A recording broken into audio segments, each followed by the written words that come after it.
Thank you for joining us for this episode of the Onthebenchpodcast. Before we get started, we'd like to wish our sincere condolences and pay our respects to the families and friends of Diogo Jota and his brother Andre Silva, who were both sadly killed in a car accident just last week.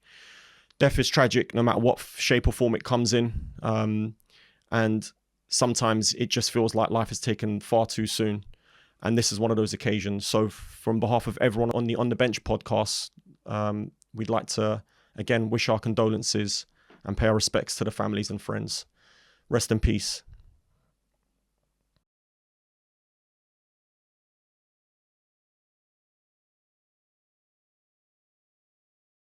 We're back with another episode of the On The Bench podcast. I'm your host, Jay Dan. This is the #1 football podcast in the UK.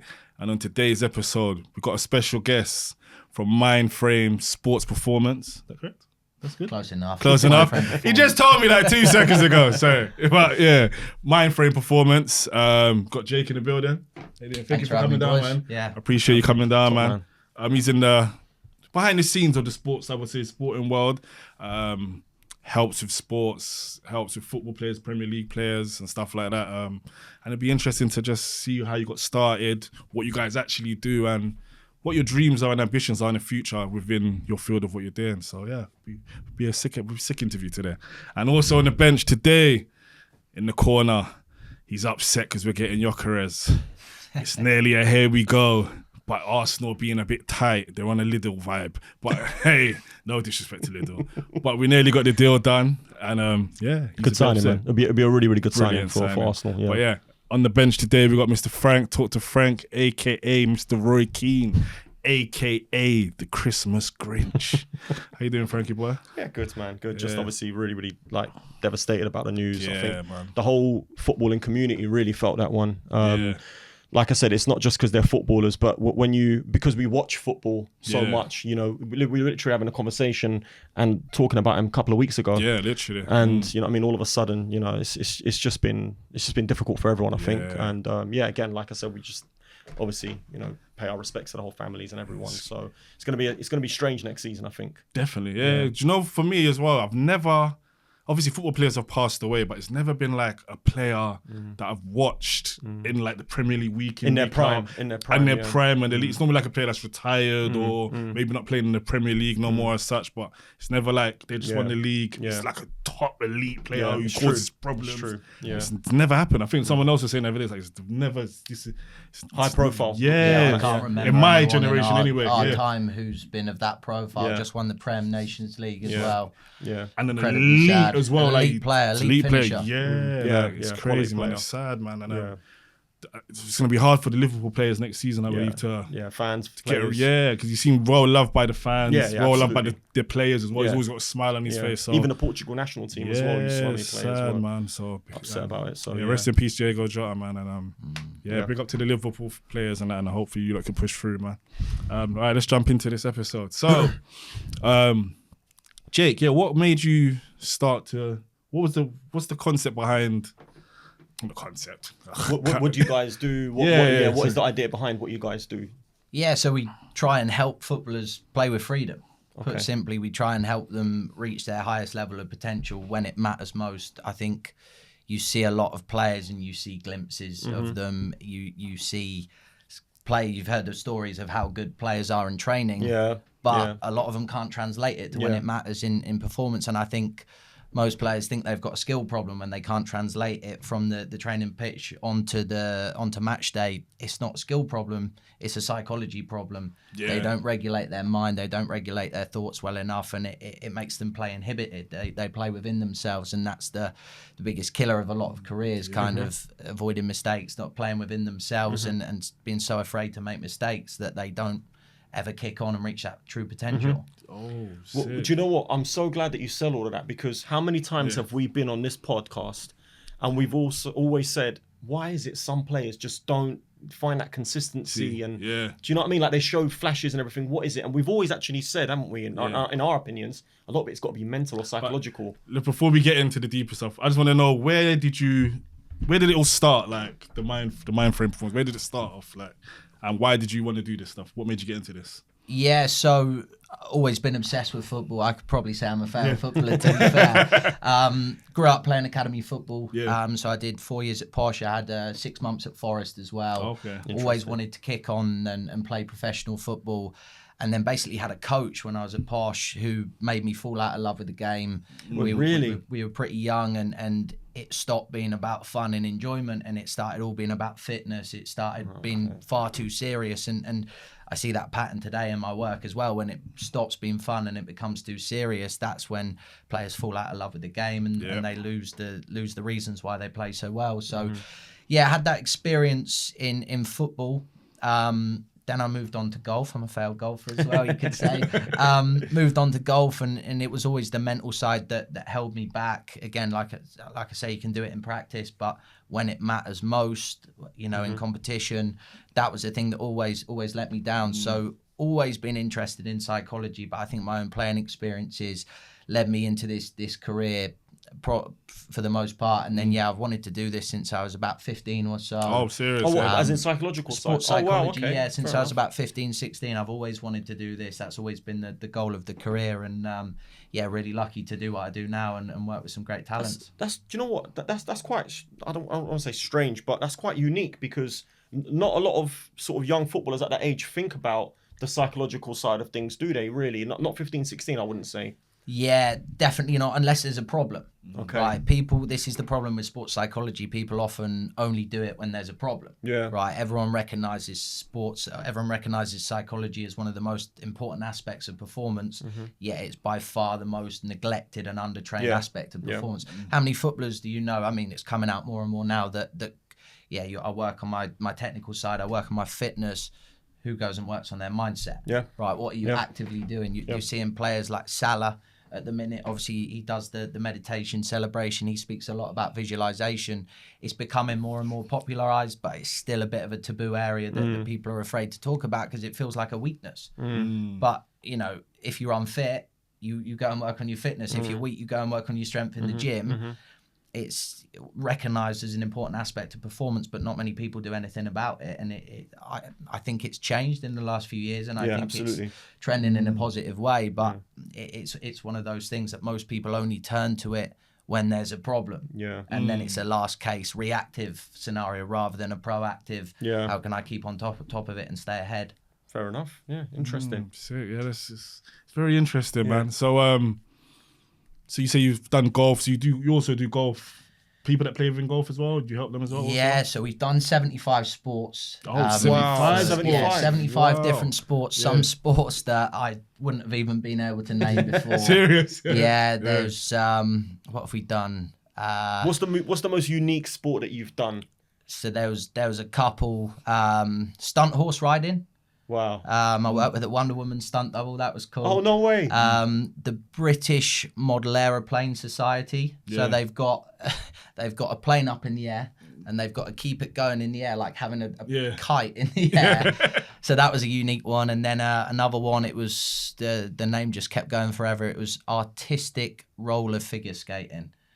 So that was, I didn't know there were so many sports. Yeah, I didn't. I wouldn't have been able to name them before. But it's interesting hearing the different insights from all of them. But the patterns are largely the same, right? You change the shape of the ball, it doesn't matter. You still get nerves, you still get anxiety, you still need to feel confident and dictate and control your behaviour and your attention. So the patterns are pretty much all the same, but some really interesting niche ones as well. Yeah, sounds it. So for each different sport, would you say it's a different kind of program? Or so from a footballer to a golfer, would you do a different session as such? Or what does it look like for people that wouldn't know?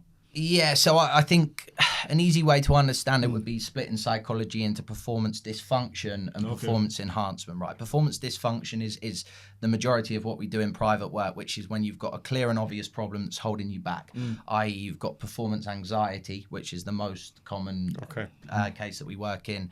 You're overthinking, you've got imposter syndrome, you've got a real lack of confidence, you're comparing yourself. There's a clear issue that's holding you back and stopping achieving your potential. That the way I often think about it is, imagine your potential is 100%, but your mind's blocking you off from being able to access that in a sense. And this is the same for footballers who can do it in training but not on the pitch. if you're overthinking, if you've got anxiety, if you've got a lack of confidence, you're not going to be able to access that true ability on the pitch. Yeah. So you've got performance dysfunction when there's something wrong that is blocking you off and causing you to get in your own way. The other side to it is performance enhancement, and that's when it becomes a bit more sport specific. Okay. Performance enhancement is additional mental skills, right? So there might not be something wrong, but actually I can do more to not just make my mental side okay, but to make my mindset a strength of mine, to have a competitive advantage with that. That is when you look at doing something a bit more sport specific, right? So for golfers, a lot of it's very routine based. For footballers, it's not a stop-start. It's constant. So it's about resetting and regulating your attention in the right place. Are you thinking positively? Are you priming where your mind's going? So you're focusing on what you do want to do rather than what you don't. So you're focused on the game rather than distracted and potentially missing plays and opportunities. So the dysfunction side, the patterns are largely the same. So many people have performance anxiety, and it's far more common than you would ever imagine. And that goes up the leagues as well. Yeah, you know what? Us as fans, we sit on the TV and we're like, what's wrong with them? We do say this, football is a mental thing. High level, when you play football, I haven't played at high level, but I've played, and I know you need to have a certain level of confidence to pull off certain things. Even to take a shot, you need to be confident enough to think, I'm going to have this popular. Not second guess. And remember, in Premier League, you've got split seconds. So your mind needs to be right on point. So it's crazy, man. But that's it. And people are surprised. They're like, what, Prem players, Championship throughout the leagues, surely they're playing at the top. They don't have any of this going on. Well, all right, you go and step out in front of 80,000 people when they're going to hammer you and abuse you online after if you miss, when there's consequences to making mistakes. Are you going to be nervous? Obviously. Right. So it's not about getting rid of nerves. I think there's this misconception that someone who's confident never feels nervous. Right. A confident player never gets doubts or negative thoughts. That's just not true.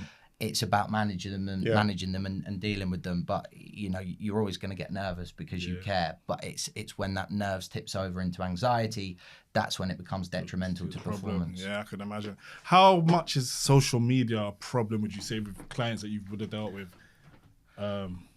If you've had that, has there been any problems that it's been social media has been an issue for people that's come in? Yeah, definitely. It's look, young footballers coming through, especially the higher up the leagues that you go, you're in the spotlight, and you've always you could be the best player in the world. Someone's still going to dislike you and abuse you, and it's not a normal way to live, is it? That you have a bad day at work, you come home, you've got 1,000 people potentially abusing you.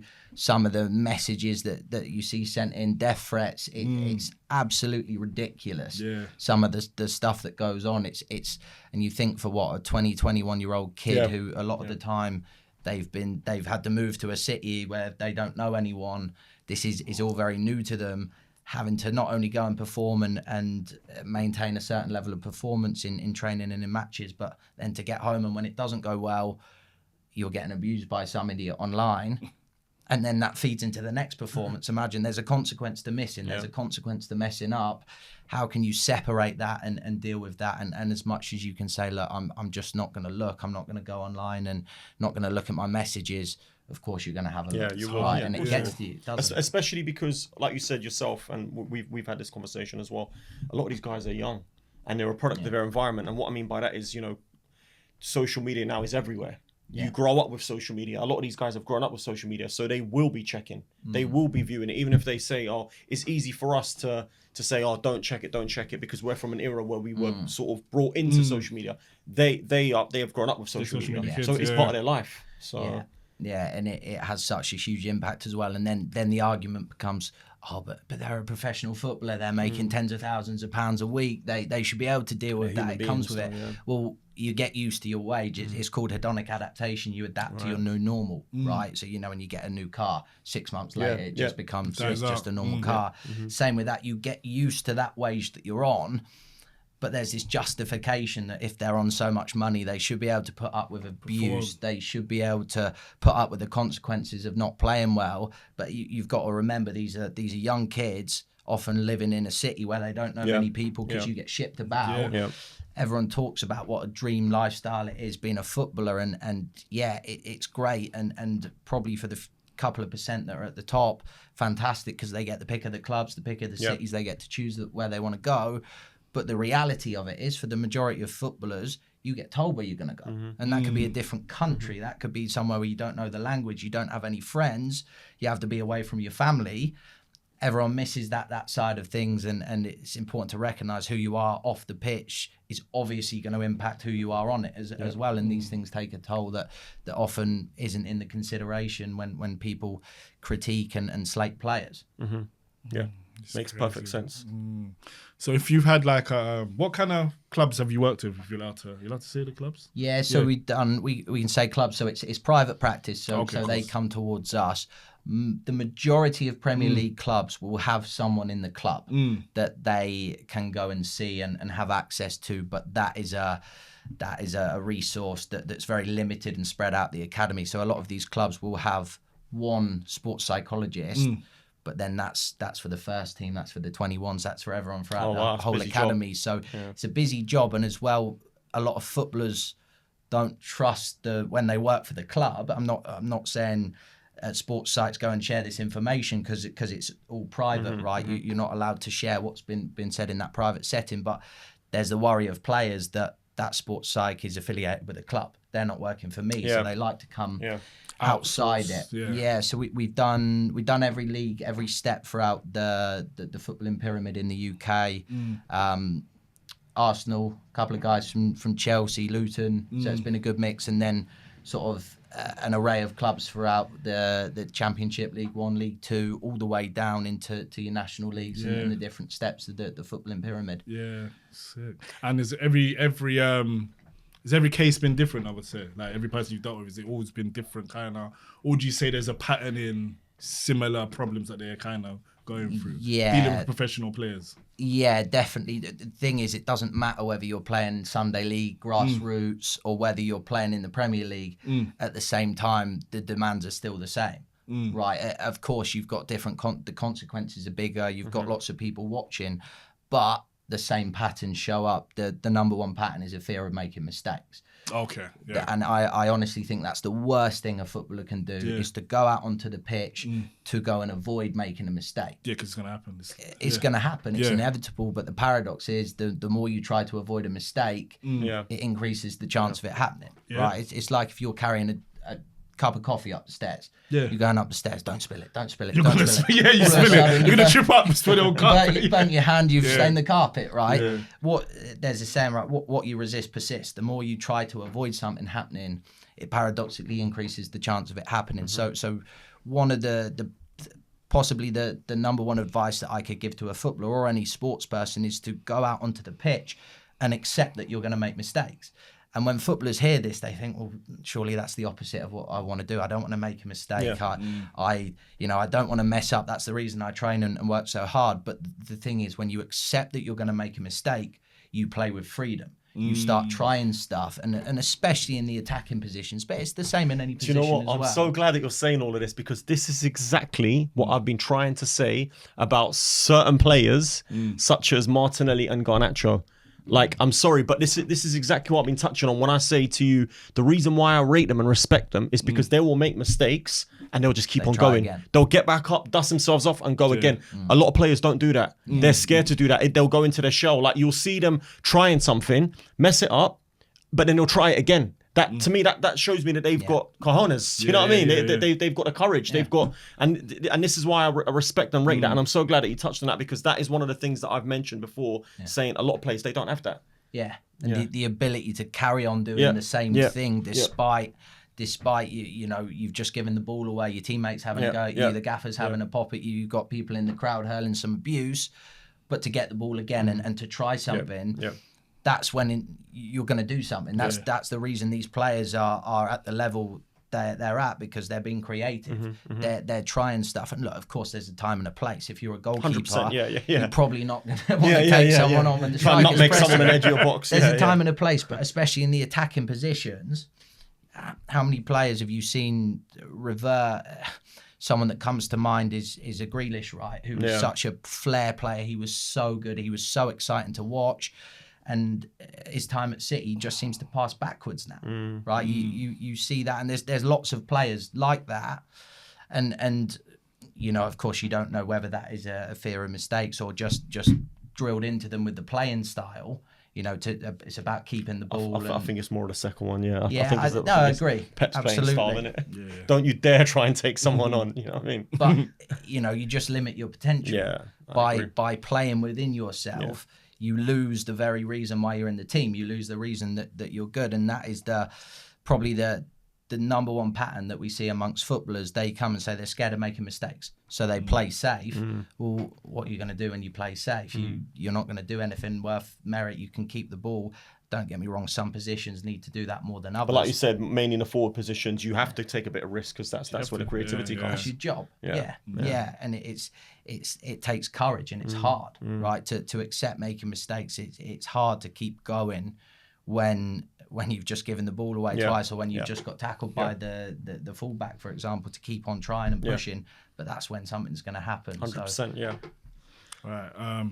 Would you say that the Arsenals and Chelseas and like the top 6 kind of teams, would you say the players that's come from those kind of teams, would you say they have more pressure on them that you've seen than the lower level, like the lower league teams or the lower level teams? Yeah. Would you say there's more pressure on those kind of guys? 100%. I look at United at the minute, right? There's so much pressure that comes with being a United player. Yeah. Definitely, you know, the bigger club you're at, the more you're in the spotlight, and it's tough for some of the younger boys coming through the academy. It's that jump right away. I know you're an Arsenal fan, right? Yeah. You've got, there's a lot of, there's still attention on the academy for Arsenal, right? But that pressure to jump right up right away and to still keep playing with freedom as if you're playing for the 21s when you've been used to being one of the best players, and then all of a sudden you're coming in as probably one of the certainly less experienced players in the club.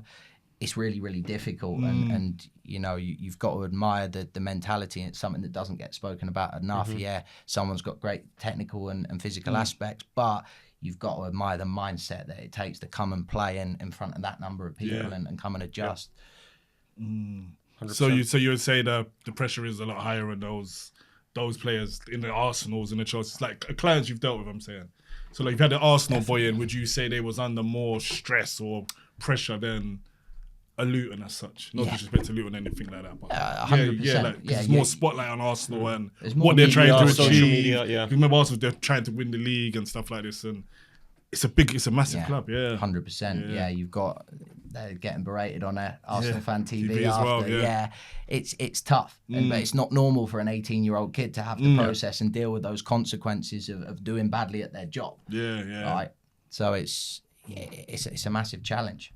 Is there two like stories, that stand-up stories that you're both? I was just gonna say, like maybe like a success story of someone that's come to you with like low confidence, whatever, and then after a few interventions, whatever, things have changed. Without saying the name. Yeah, I think there's a lot, right? I think talking about sort of consistent patterns, it's that if someone's going into a game, they're scared of making mistakes, they're scared of consequences.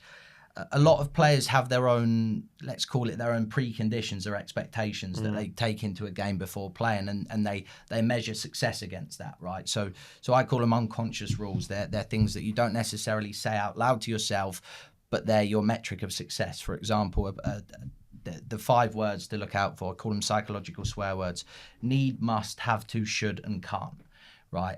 This is a must win. We have to play well today. I need to score. I can't make a mistake. Don't get me wrong, these are all nice to haves, but they're not need to haves. And when you use those 5 words, it becomes all or nothing. And the most common one is I can't make a mistake. Well, when that inevitably occurs, you feel like a failure, right? Not because you are, but because you've got that condition in place. So a lot of the time, footballers have these conditions that prevent them playing with freedom. They cause them to play within themselves. And another hard bit to this as well is it's so steeped into the language of managers. Yeah. Right. You've got a lot of managers, old school managers, right? This is a must win today. Yeah. You know, you need to get stuck in. We have to play well. Don't get me wrong, there's some truth to that a lot of the time. And for some players that will motivate them, it will push them on. But for others, it increases their anxiety, because it pushes them more in their head. It makes them more scared of making mistakes. And I think the most consistent thing, like I've said, behind those rules is just this fear of making mistakes. And it's so freeing when you give a player permission to go and make a mistake. And I think that's, I saw Pep praising, I think he praised Foden about how good he is at just reacting and keeping taking risks. That's nice to hear that the psychological side is getting integrated into coaching, and you'll see that more and more now. But getting encouraged that more in terms of the process, to go and enjoy it, to play with fun, to play with freedom, because that's when it frees a lot of players up, and you'll get the best performance. Okay, I was actually going to ask, how do you? Let's say you've got a player that's obviously low on confidence, not performing, a bit like what you were saying, all those sort of mentality swear words that they're using to themselves. How do you try and get them out of that mindset? I mean, what are some of the techniques and tools that you use? Yeah, so the most basic place to start is confidence is based on evidence, right? But the best players in the world manipulate the evidence that they focus on, and they create stories around that situation to change the narrative, right? So imagine you've got a Champions League final, right? You could go into that and think, I can't mess up. This is a must win. I have to play well today. We have to win. Or you could, I'm really nervous. I don't want to be here. I want to get this over and done with. So one situation, that's one perception. Another situation around this, and this all comes down to the stories that you're telling yourself, is I'm looking forward to it. I'm excited. This is a great opportunity. I've trained all my life to be in these situations. Yeah. I think a huge pattern is the best performers in the world are constantly manipulating the story they tell themselves. And I use them words deliberately. Number one, manipulate. And number two, story, because it seems a lot more interchangeable. They change the narrative in their head. They change the story that they tell themselves to create a more desirable response. So that's a big thing when it comes to confidence. What is the evidence that you're focusing on? And then two obvious strategies here are self-talk. Right, our brain is incredibly negative. We have thousands of thoughts per day. Research shows about 80% of them are negative, and 98% of what you worry about never comes true. Tell me about it. But most people just accept that negative voice in their head rather than taking control of it. And there's a quote I like. It's stop listening to yourself and start talking to yourself. Can you start to talk to yourself in a positive way? Can you start to motivate yourself, to big yourself up a little bit, to tell yourself some positives about your game? Because the default response of your brain's negative. It's going to spiral. It's going to go negative very quickly. But and this is one of the most basic things that a player can start to do, is start to manage your self-talk, right? Talk to yourself how you would talk to a friend. Right, you might not have very many mates left if you spoke to them how you speak to yourself sometimes. So that is the most basic step, an easy place to start. Start changing that conversation in your head. You don't just have to accept the negativity and the spiraling that goes on. Can you start to speak to yourself in a really positive way? And we know how to do this, right? It's not complicated. We know where to go. But it all starts with being self-aware and trying to control that narrative in your head. Okay, interesting. You know what? A lot of what you were saying, it sort of translates to not just sports either, is it? Oh, massively. It's just life in general. Life, careers, just that hit me. So I'm like, I got 100 million thoughts in it as well, and just non-stop going. Interesting. Do you do like hypnosis and stuff like that as well? Is that a part of it? No, we don't do hypnosis. The two most common mental practices that we do would be mindfulness and visualization. Okay. Right? So mindfulness is practicing present moment, non-judgmental awareness, right? Most people spend too much time in the past or future worrying about what they've just done or anticipating the negatives that are going to come up. Some of the best players in the world are the most present, and they train themselves to do that. So mindfulness is a form of meditation, a bit like weight training is a form of exercise, right? And it involves essentially practicing to be present. You run through certain techniques where you use your breath to get back to the present moment. You connect with the different sounds that you hear, the sensations that are going on. You connect with different tension in any tension. Is it kind of like meditation? Yeah, it's meditation. Okay. Yeah, so it's a form of meditation. It's by far the most popular one. You would become aware of the thoughts going on in your head. Now, I think there's often a disconnect. What does You know, traditionally, what does sitting cross-legged, just with my eyes closed, have to do with playing my best on the football pitch? Well, the translatable skills here are you need to be present, right? You need to be present to access a flow state. A flow state is when you're at your most creative, when you spot passes better, when you're going to be in the present moment. Mindfulness trains your ability to access a flow state. It trains your ability to let go of negative thoughts. It trains your ability to be in the moment rather than what you've just done and the mistake you made 5 minutes ago, or what could come up in the negatives after. So again, a great place to start would be a mindfulness practice. You're training skills that, while it may feel separate off the pitch, you're training skills that are valuable for on the pitch, being able to direct your attention, deal with negative thoughts, being able to focus and reset after making a mistake. So that's one really popular psychological tool that we work through with players, and look, that's something that you could do off your own back, right? To certainly get started with.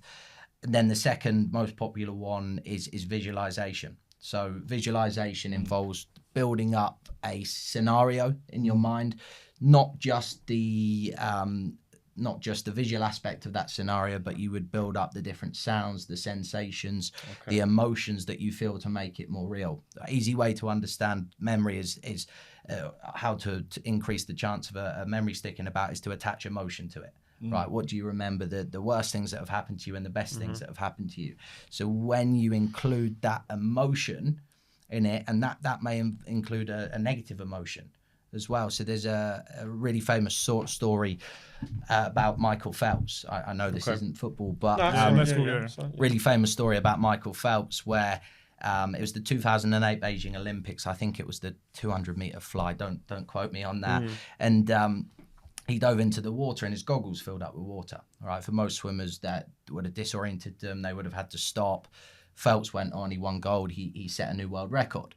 And then the interviewer after, they said to him, how did you carry on? How did you manage to win gold and set that world record? And he said, well, it's simple. That's already happened to me in my mind. And he worked through something with visualization called an 85-15 rule, right? 85% of the time you're visualizing things going well, good touches, successful passes, regulating your mind as well. You know, visualization isn't just external, it's internal.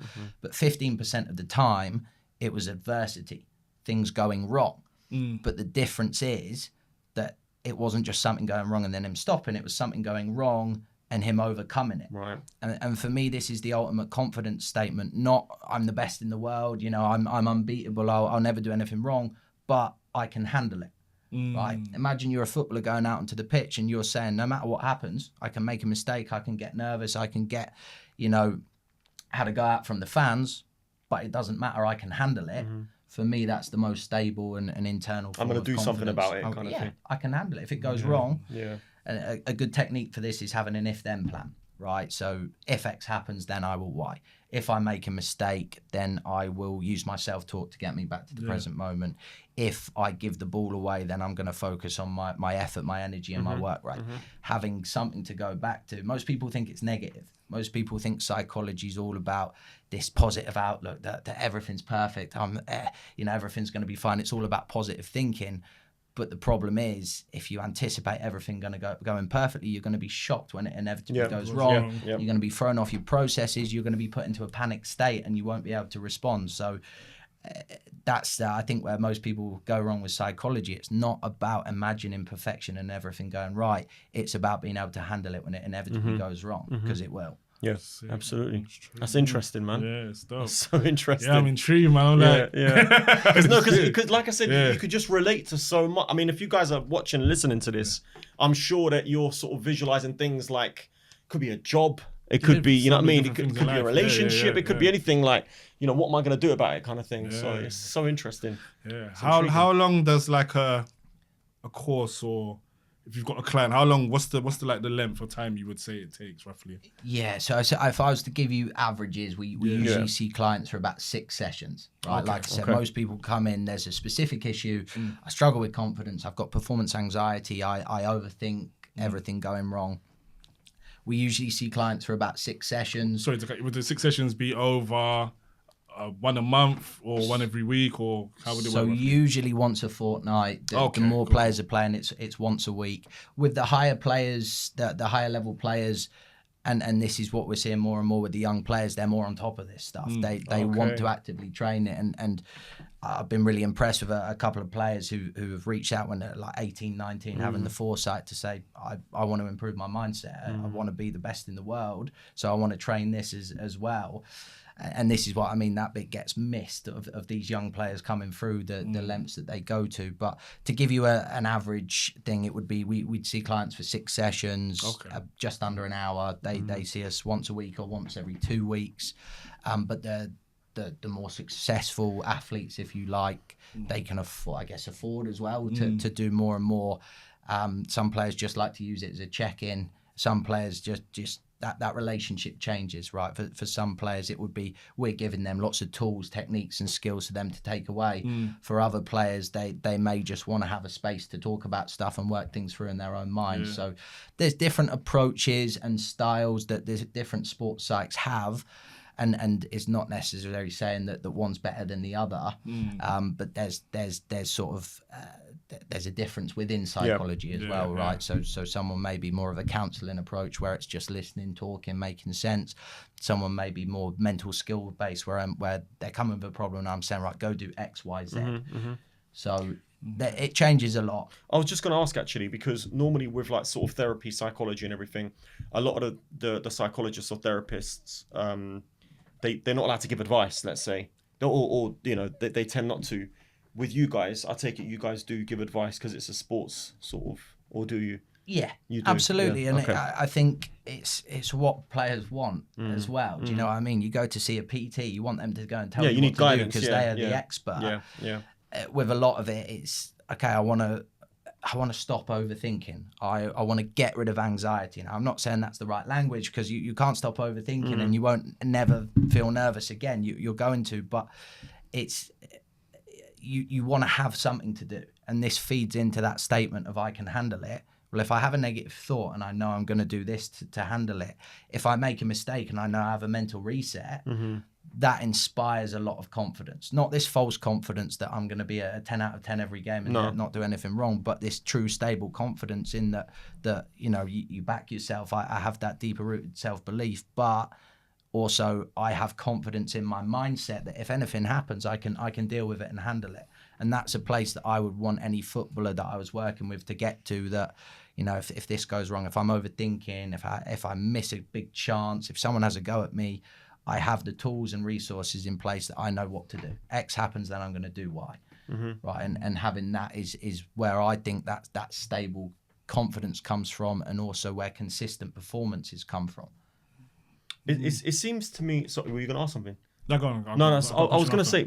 I mean, what you're talking about is, for me, I think it's massive. I think it's absolutely huge. I think because if I look at let's take the Premier League. I know obviously we're a football podcast, so we'll use the Premier League as an example. A lot of the players, technically, there's not that much of a big difference. Yeah. It's a lot of it is obviously physicality, we know, but it's mentality. It's such a big thing. Do you feel like, I know you touched on it at the start, but do you feel like teams are doing enough for their players psychologically and mentally, or do you think they should be doing more? Yeah, it's a tough one. I think I'm obviously biased, right? Because this is my job and my passion.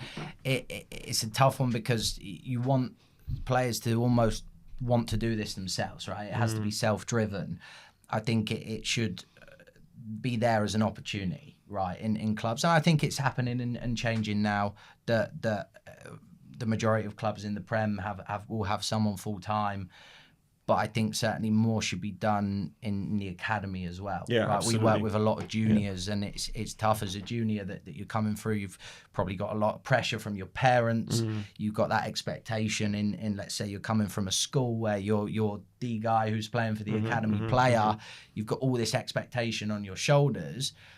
And I think there should be, and I think there is at a lot of clubs, and it's definitely improved over the last 5-10 years, but I think there should be a base level of mental skills that all players should have, and I think that would make a massive difference just to have, you know, a basic set of mental skills that they know they can lean on someone and use, and they know how to improve their mindset, because this is the big disconnect. Everyone says psychology is so important. Look at the best in the world. Why is Ronaldo and Messi so good? Well, because of their mindset.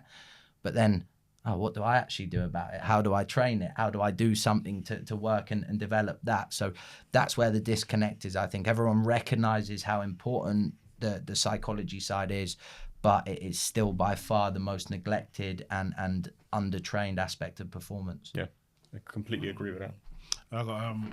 What's something you've learned about the human mind through doing this stuff, would you say?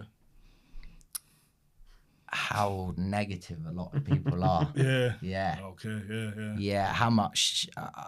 I think something that probably surprised me is sometimes the most outwardly, seemingly confident person, you don't know what they're going through. You don't know what they're thinking about. You don't know what's going on in their mind through their thoughts. Sometimes players can overcompensate, right? They may seem arrogant on the outside, but they could be the ones struggling the most. So you just never know.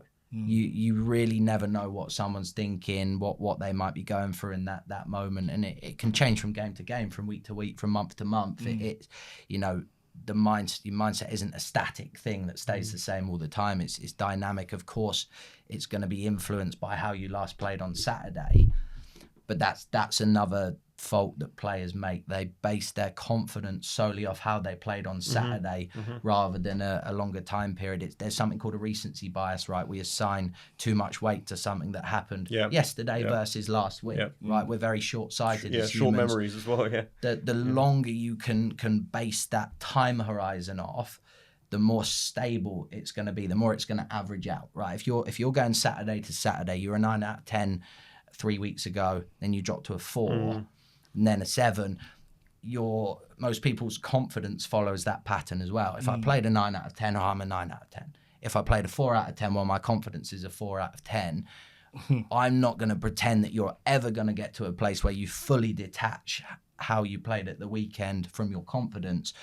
But the more you can base that off a longer time horizon, i.e. basing your confidence off the last 3 months versus each game, you're going to be a lot more stable. The more stable your confidence is going to be, the more stable your confidence is, the more consistent your performances are going to be as well.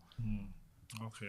Are you allowed to touch on like one of your most serious cases, you said? Have you ever dealt with somebody that's like suffering bad mental health, like not wanting to be alive? They've gone to a stage where football's put them in a dark place where they don't want to be alive no more.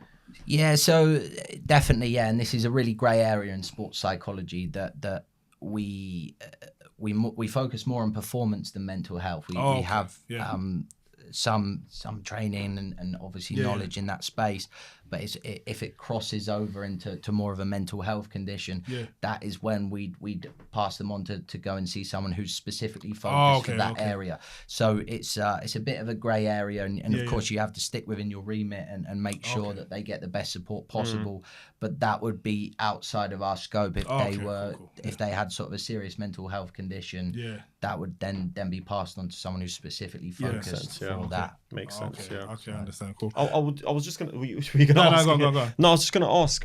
Has there, sort of touching on what Jordan was saying? Has there been maybe a specific, obviously no names, but a specific maybe person or incident that's like shocked you or surprised you or caught you completely off guard or anything like that you can think of? Because obviously, doing a job like that, I'm sure you'd have seen and heard it all, You definitely heard some horrendous things and stories, and it's tough to hear. Do you know what I mean? But I think just echoing that previous point is that you just don't know what someone's going through. Do you know what I mean? That in the media, the general perception of someone might be that they're maybe arrogant or they don't care or they think in this certain way. But then when you actually speak to them and get down to it, it's that there could be so much going on beneath the surface that you're just not sure on. So it's so important to not judge and assign, and it's very easy to, isn't it, that you say, they must be thinking this way, they must have this mindset, they must not care.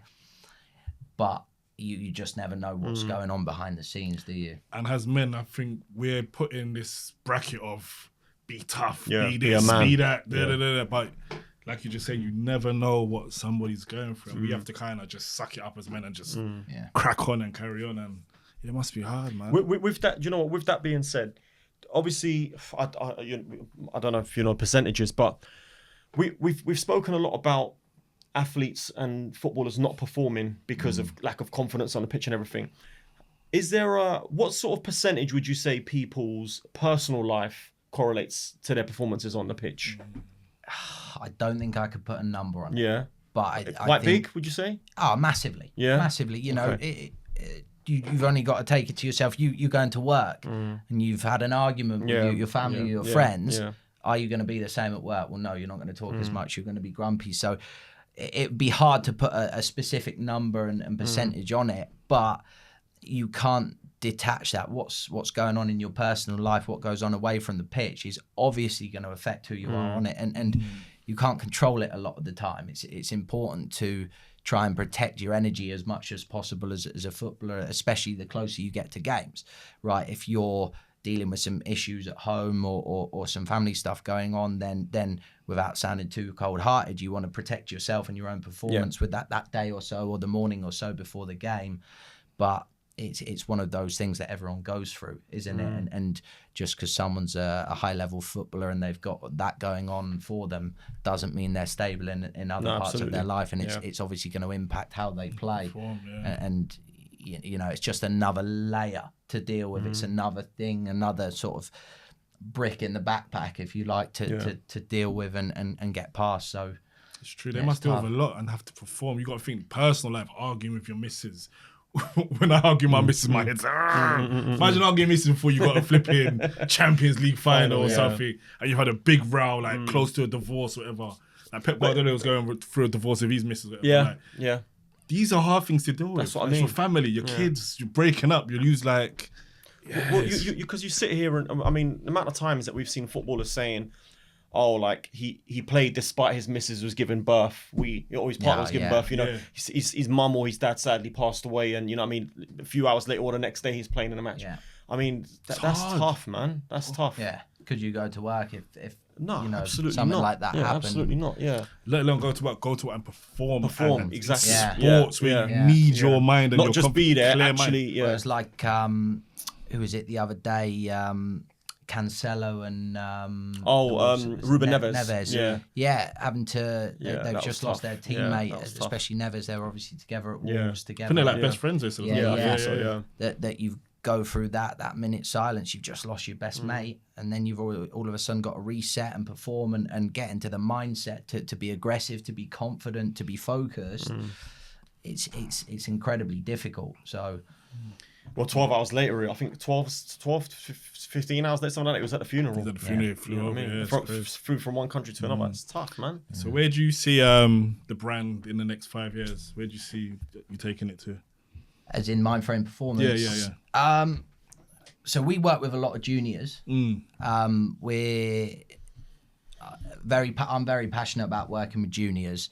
Obviously, the working with top footballers is nice from a personal standpoint. Of course, you want to work with the best in the world, but we're also really, really keen and passionate about supporting juniors, because I think obviously there has to be a certain level of awareness and understanding. But the earlier you can work with someone and train in the right habits, the right tools, the right mindset, the greater impact on the trajectory of their career that it's going to impact. And I don't mean that just about performance, just that they have to be the best in the world, but why did you play football originally? Because you enjoyed it, you thought it was fun, it was a release, it was something you do with your mates.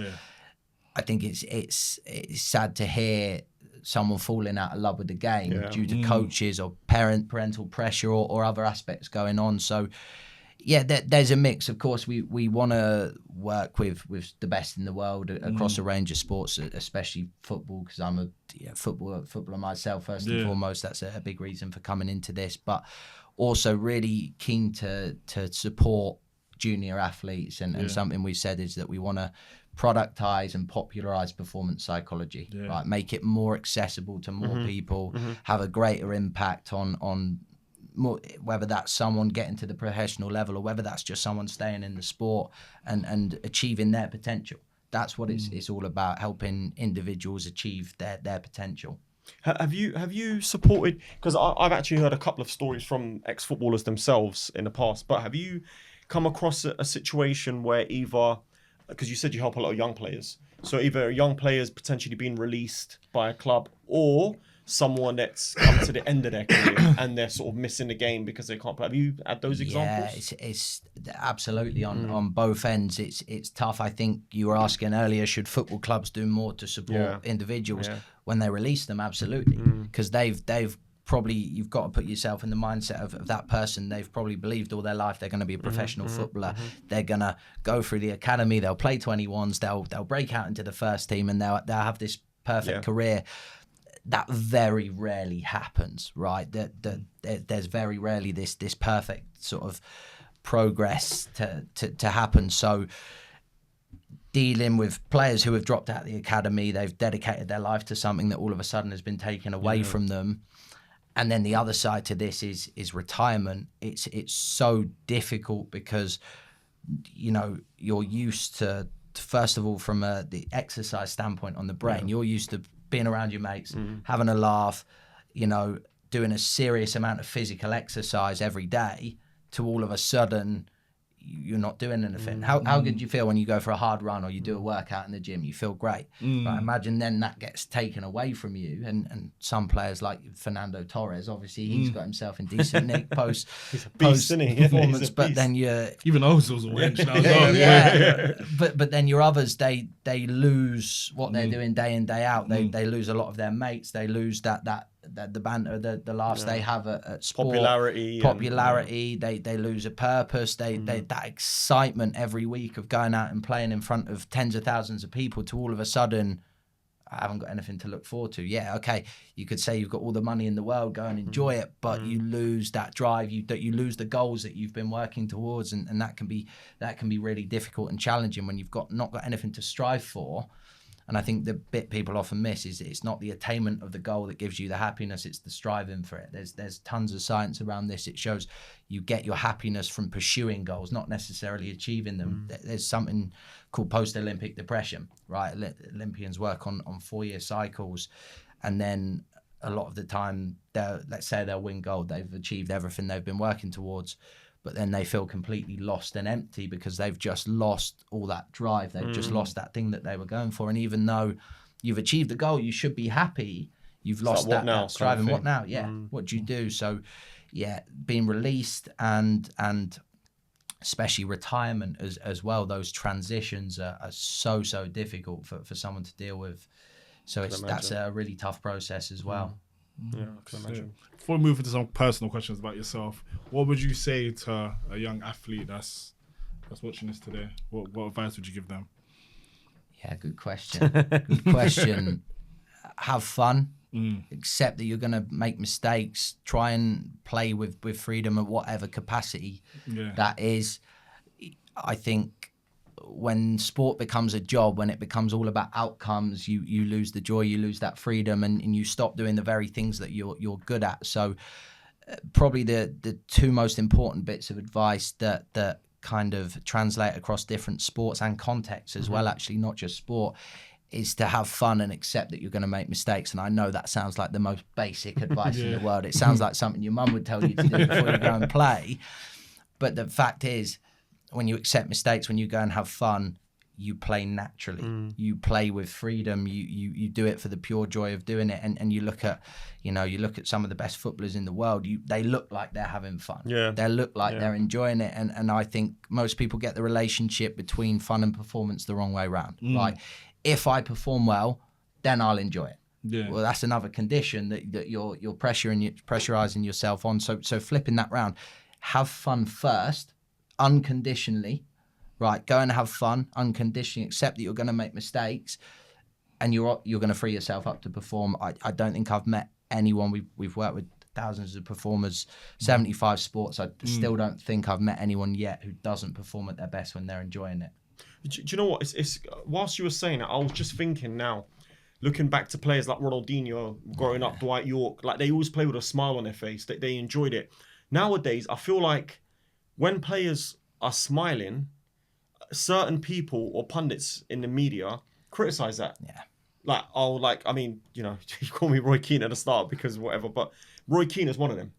This is a guy that... Souness. Yeah, Graham Souness, they didn't like it. And obviously, I guess that's where you guys come into play because you're trying to sort of manage that on the player side and, you know what I mean? Yeah. But that's the sort of pressure that they deal with because if you've got I remember Ole Gunnar Solskjaer as a coach at Man United smiling after a game. I think we drew, and he was just him just being himself, and then he got hammered for it, absolutely hammered for it. So that's another thing that you guys have got to deal with. That's the players have got to deal with that. And that's it. And it's the pundits or fans, and they're not taking it seriously enough. They don't care. Yeah. Well, just because they're smiling doesn't mean they don't care.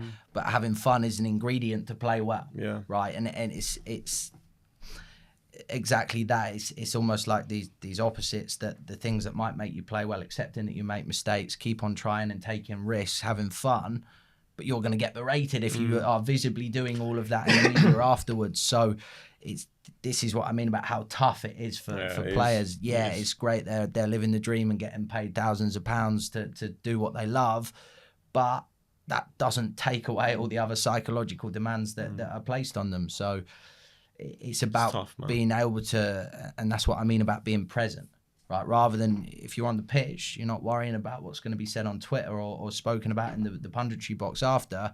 You're just playing the game. You're doing what needs to be done. You're spotting passes. You're trying things and trying to play to your best of your ability. Yeah. If you're stuck in your head while you're playing, you're never going to play well. No, you're never going to play well consistently. Yeah, completely agree. Sick. All right, we're gonna go back a bit now. I want to talk a bit about you growing up, a bit of your story. You said you played football, correct? Yeah. Yeah. So we're gonna go back. So what was like for you then? Life for you growing up as a kid. So we're gonna go back to what age did you start playing football from? Probably my dad had me kicking a ball from about one or two, and unfortunately in the Swindon Town top, I can't pick the team. Swindon, man. I go to the outlet up there. Proper outlet, by the way. Oh yeah, Original. decent, That's the original one. decent. Yeah, and the swimming pool as well. That's the selling point. But always been sport obsessed. From a young age. Football was the main sport, but I was an outdoors kid. I wasn't an iPad kid. It was a ball in any shape or size. Football was always the preference, but was always outdoors and always playing, watching, thinking about sport. So it's sport obsessed, and like I said, lucky to do what I do now, working in the game in different sports that I love. So sick. What age did you get into an academy at football and something like? What age did you? What was the first academy team you joined? I think I was 9 or 10. So went to Forest for a few months. It was too far to travel. That was an incredible setup that they had there, and then was posh Peterborough United pretty soon after that. So I did about 4 years there. Yeah. How old are you? 4 years, yeah. How old am I now? Yeah. 28. 28.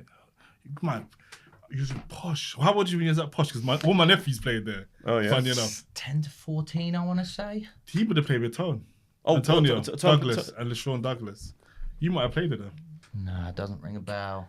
What, Tom played for them, did he? Yeah. All my nephews, Rio Douglas. Okay. Casey Douglas. Casey made it through, but Casey's just a bit younger than you. I think Casey's about 24.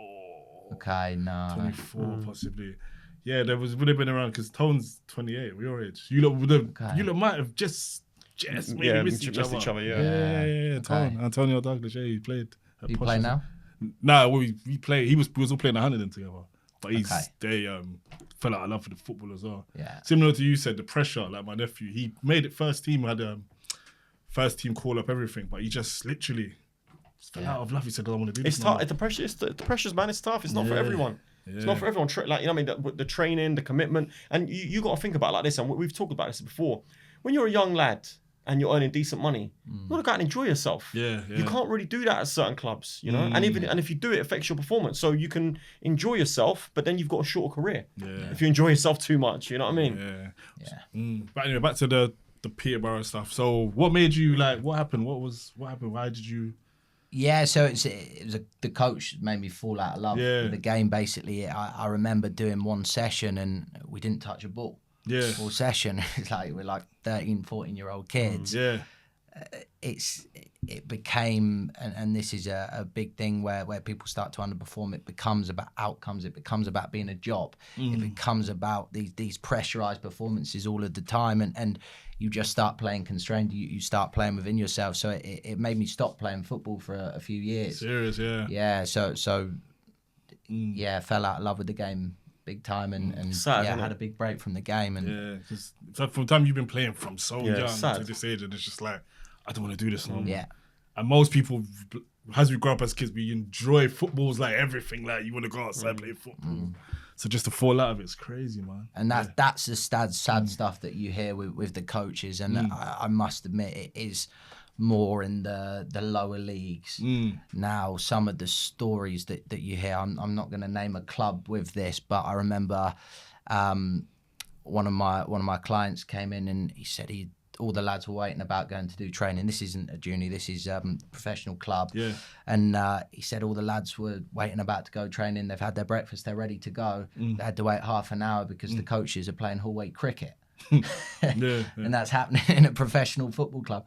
Some of the stuff you hear is shocking. The upsetting ones are when you've got a coach who's abusive or bullying or picking on kids, and it's really sad that's all you associate with the sport. You might be really good at it, you might love it, you might base a lot of your personality and identity off that sport.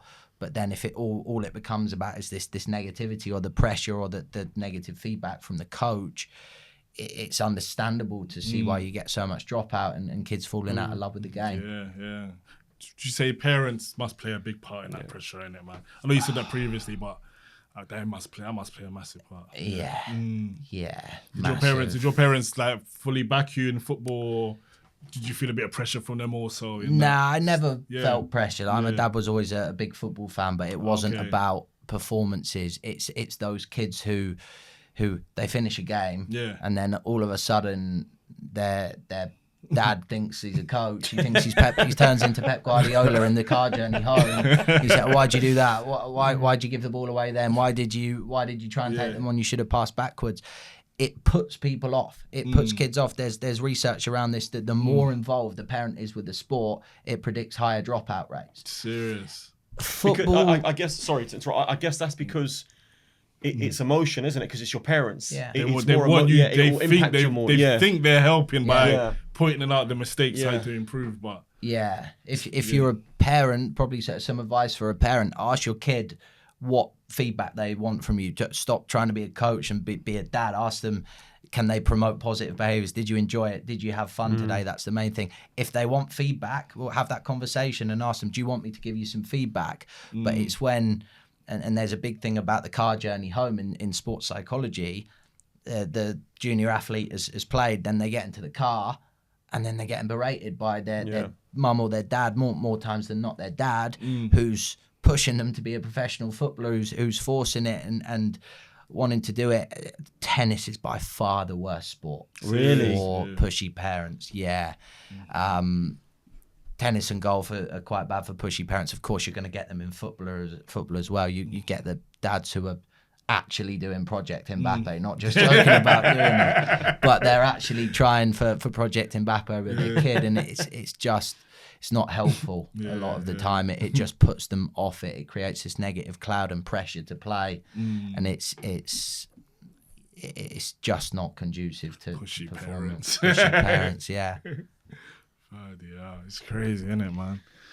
Oh shit! Right. Any more questions, Fran? Do you know what? Honestly, I'm just taking in a lot of the stuff that you've been saying, because a lot of it is so like, you know what it is? It's stuff that you kind of already know. Yeah. But some of it is like, it's new, but a lot of it is like, when you hear it from someone like yourself, articulate it so well and speak about it so well, it's like, right, like it makes everything just comes together. It just makes so much more sense. Because obviously before we were talking, I mean, trying to use a Premier League footballer as an example, we were talking behind the camera before about Rasmus Højlund as being a player that's got so many good attributes as a footballer, but he just looks like a player whose confidence is completely shot, completely gone. And he looks like a sort of player that, what you're saying, just scared to make mistakes, scared to go out on the pitch and not perform. And because there was something that you mentioned as well earlier, I forgot what terminology you're using, but he actually got absolutely hammered because we drew. I think we drew or lost the game, and he tweeted saying, disappointed with the result, but I needed that goal because he scored. Yeah. So to him, scoring was more important, not more important, but was just as important, let's say, as the result, because he'd been in such a bad dip. Yeah, and you got to be selfish as well as a footballer. I think you're brought up and being selfish is this negative personality trait or aspect of your character, but you have to be selfish. If as a professional athlete, you have to be selfish with your energy, with your sleep, with who you give time to, and as well, look, you're out for yourself as much as you can come up for a club and you support them and have a real bias towards them. At the end of the day, every footballer's out there for himself. Yeah. And you know, a lot of footballers, if they're on the bench, they don't like that. They shout on the bench. Sorry, go on, yeah. No, but you're right. You've got to look after number one ultimately. Yeah. Of course you have. Yeah. Of course you have. If you're working for a regular job, you're working for a company. Or you're not there because you're in love with the company a lot of the time. You're doing it for yourself, for your own selfish outcomes and results of that. So yeah, it's tough. And then you're going to get berated, especially at a club like Man United, who are so in the spotlight. Imagine going there as a young kid like Højlund, for example. Like you said, you can recognise his positive attributes. But that's so hard to play under that pressure, to play under those consequences that if you miss, what's it going to be? 5,000 tweets, a load of pundits hammering you. You get a bad reputation. All of the consequences with on that. You know, if we stood 10 yards apart, right? I don't know how good you boys are at football, but if we stood 10 yards apart, Robin van Persie, they call me. Robin van Persie. You stand 20 yards apart. I say, all right, pass me the football. But then you then say, right, if you miss, you're going to get hammered online. You're going to lose clubs that are looking at you. You're going to feel like a failure. It's going to ruin your whole next week. All of that pressure on you. It's going to be hard to just execute a simple pass. Now imagine doing that then live in front of thousands of people. It being broadcasted to millions of people around the world. It's crazy. It's hard. This is hard doing. Sorry to bring it to myself, but even doing this podcast stuff, like getting the clips out there.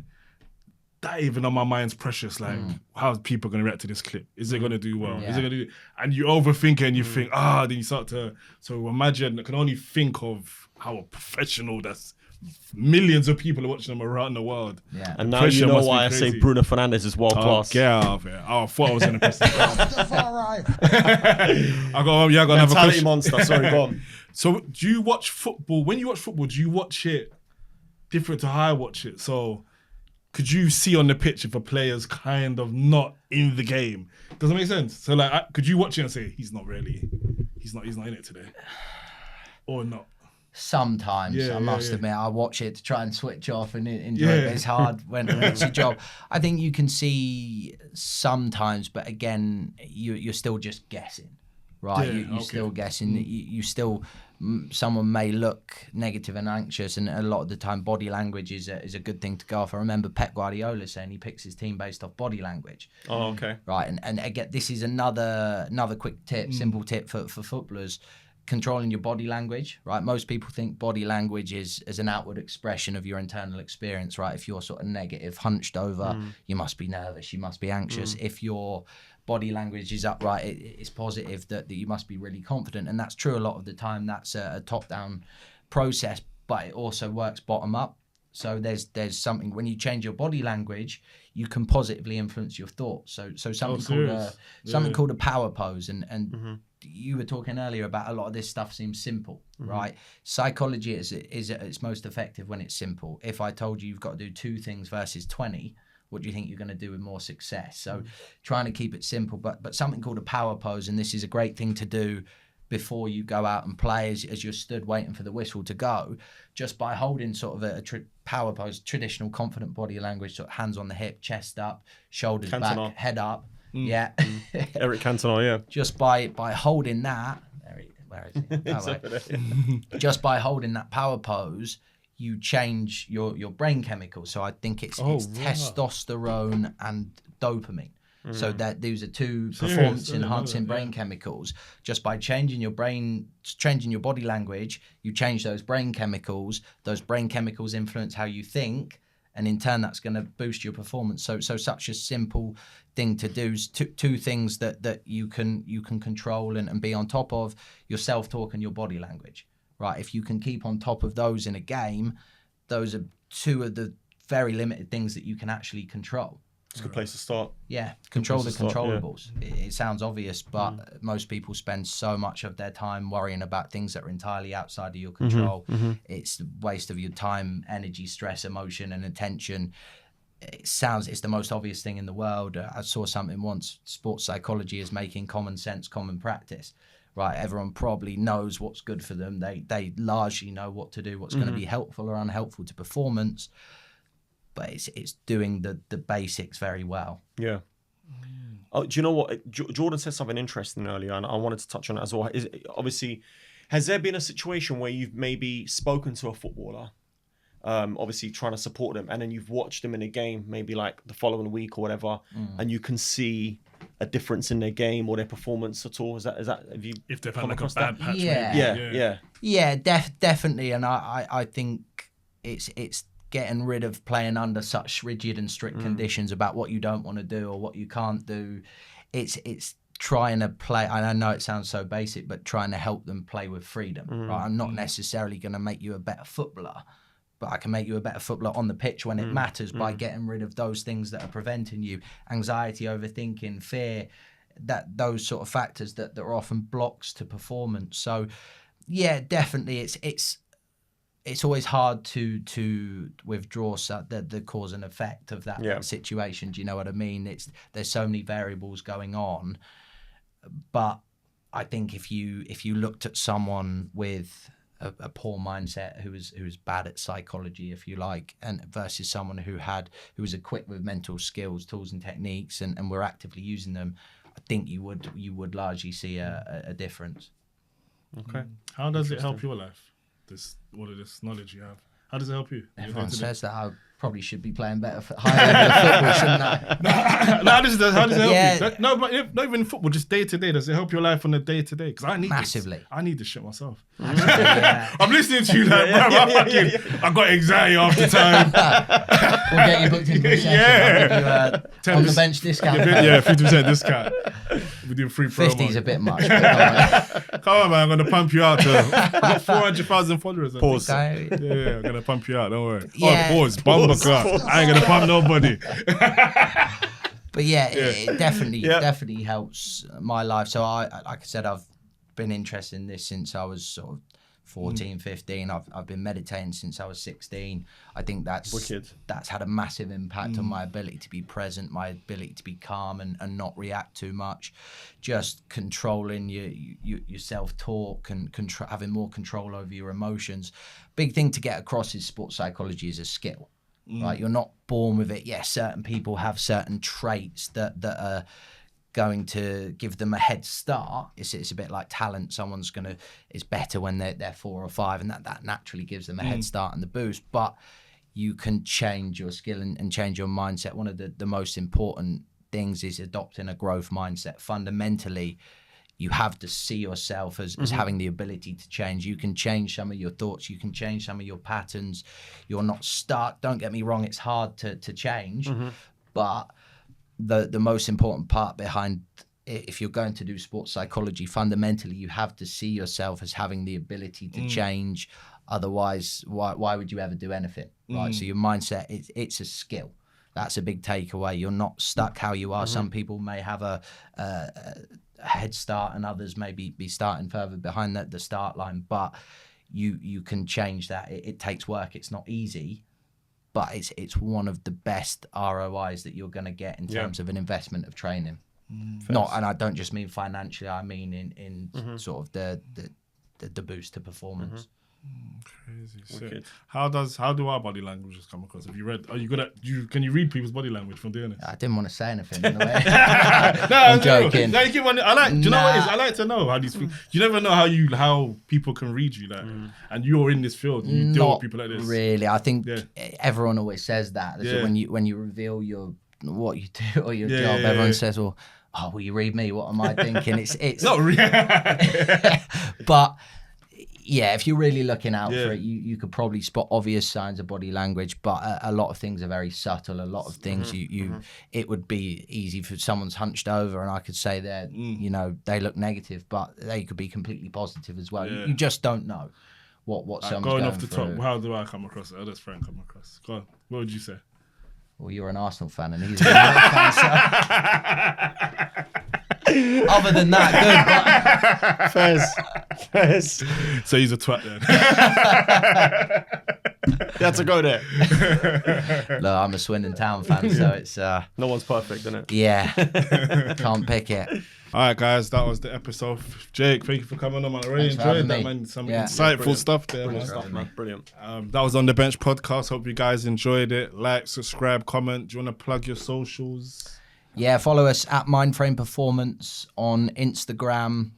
We post regular tips, tricks, mental skills. Jake Mindframe on TikTok. Oh, you got TikTok as well? Probably post a bit more often on that. Yeah, but you heard my followers, yeah, absolutely. Yeah, go on. So yeah, give us a follow, and probably a big takeaway is you know, do something about the psychology. Don't just accept the position you're in, that default response. You can work on it as a skill. Psychology is at its best when it's simple. So fundamentally you have to see yourself as having that ability to change, and it's important to invest as much time into the mental side as it is everything else. Sick, man. All right, sick. All right, guys, you heard, man. Book a session. Any academy players watching this? We've got a few academy guys that's following us and that. So if you come across the episode, book a session with Jake and yeah, enjoy. Hope you lot enjoyed the episode, man. Rastafari.